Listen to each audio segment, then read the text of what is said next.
Welcome to Agree to Disagree with Haris Ibrahim. I'm Mick Hu, sitting in for Haris today. Many Malaysians have heard of and are terrified about cases of death in custody, and many more are not aware of what's really happening as our mainstream media is controlled by the government.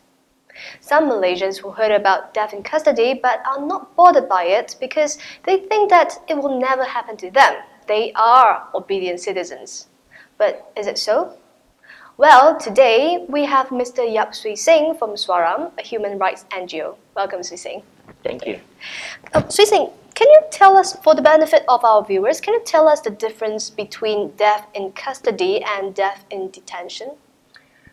I think the two terms are used interchangeably, but I think in general, when we talk about death in custody, we are talking about people who have died during their detention under the police.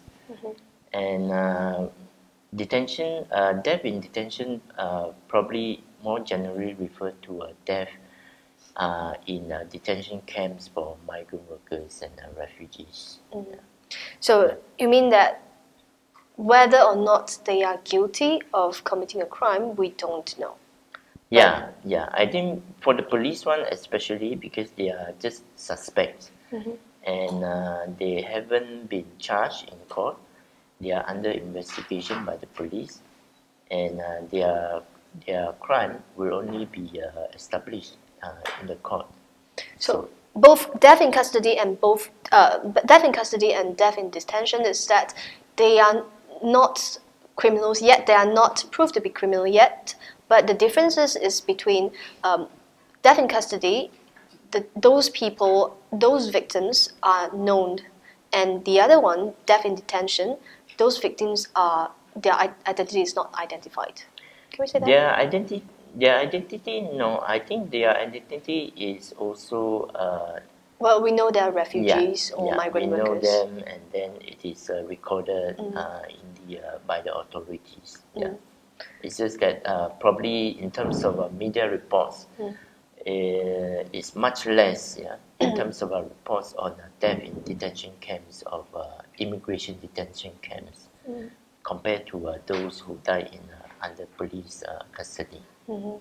So would it be, for example, the migrant workers' family wouldn't even know that their family member has died here under the police custody?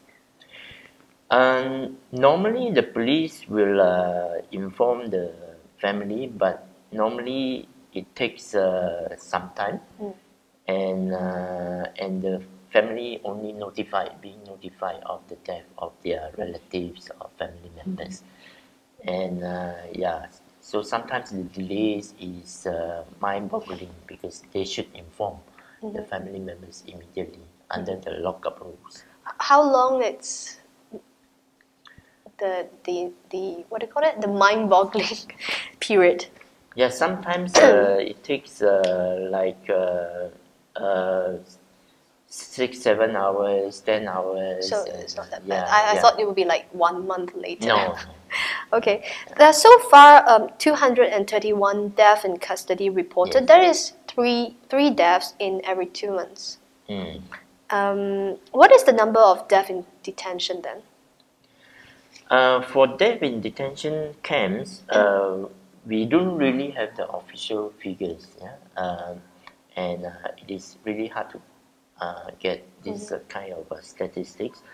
But we believe the cases of death in immigration detention camps might be much higher than those who die in police custody. I heard that it's about 2,000 something. How far is it true? Yeah, we can't really confirm that, but we know it is really high, the numbers. Yeah. Okay. But why is it happening? Is it because of our legal system in Malaysia, or is it because of the culture here that minister or police do not follow procedures to? Yeah, I mean, let's listen to what our Home Minister, Home Minister Ahmad Zahid Hamidi said regarding this. Mangsa rompakan, mangsa bunuh, mangsa tembakan ini kebanyakannya adalah orang Melayu kita Kebanyakannya adalah bangsa kita. Saya fikir cara yang paling baik, jangan ada kompromi dengan mereka, jangan ada lagi amaran pada mereka. Kita dapat bukti, kita tembak terus.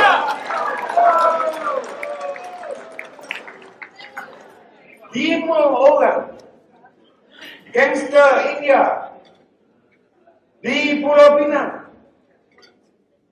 polis tembak mati. Ada timbalan teri cengkadak buruk.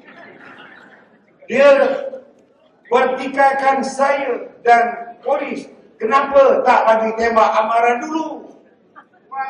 Barulah tembak. Saya kata, kalau kamu nak jadi NGO, letak jawatan timbalan teri. Tak layak dan timbalan teri.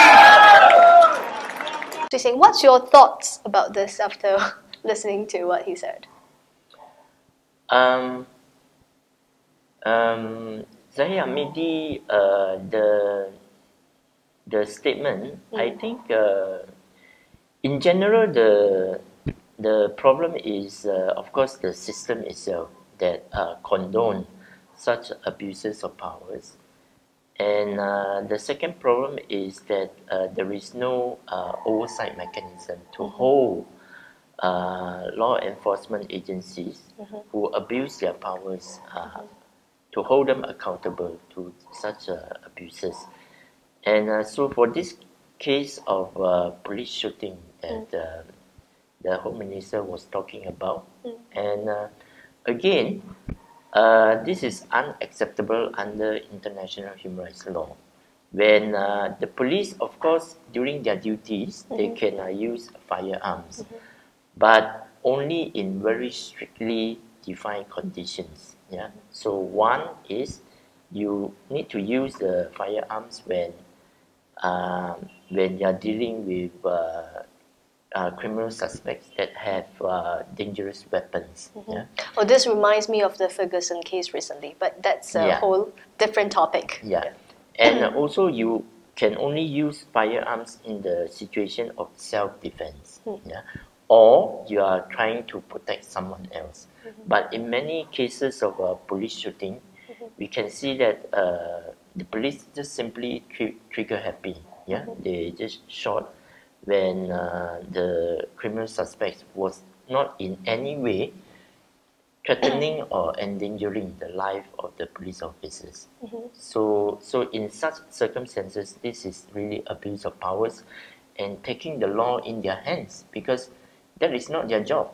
They should just arrest them, investigate, and let the judge, let the court to determine whether these people have actually committed crimes.